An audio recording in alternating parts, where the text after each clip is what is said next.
মালদার বৈষ্ণবনগরে শাসক দলের ঘর ভাঙিয়ে বড়সড় সংগঠন শক্তি বাড়ালো বিজেপি। তৃণমূল ছাত্র পরিষদ সহ তৃণমূল কংগ্রেসের শতাধিক কর্মী সমর্থক মঙ্গলবার তৃণমূলের পতাকা ছেড়ে বিজেপির পতাকা হাতে তুলে নিলেন। এই দলবদলের ঘটনা ঘিরে রাজনৈতিক মহলে তীব্র চাঞ্চল্য ছড়িয়েছে। স্থানীয় স্তরে বিজেপি নেতারা জানিয়েছেন, রাজ্যের শাসক দলের প্রতি ক্ষোভ, দুর্নীতি এবং কর্মীদের উপেক্ষায় এই রকম বড়সড় দলবদলের কারণ। এদিন বিজেপিতে যোগদানকারীদের হাতে দলীয় পতাকা তুলে দেন বিজেপি নেতারা।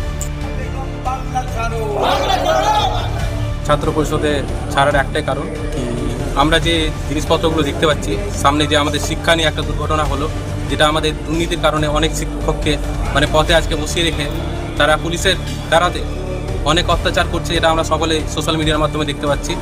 আমরা চাই এই দুর্নীতির প্রতিবাদে আমরা একসাথে এক পাশে দাঁড়িয়ে আজকে আমরা দুর্নীতির বিরুদ্ধে লড়াই করার জন্য আমরা একসাথে আজকে এসেছি।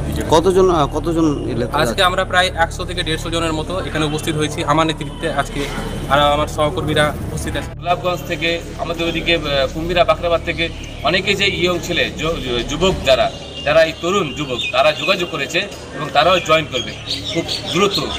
1 মাসের মধ্যে আবার দেখবেন যে বিশাল 100 থেকে 200 জন আবার জয়েনিংয়ের প্রোগ্রাম করবে। নতুন আপডেট পেতে সাবস্ক্রাইব করুন নিউজ আপ ডেইলি।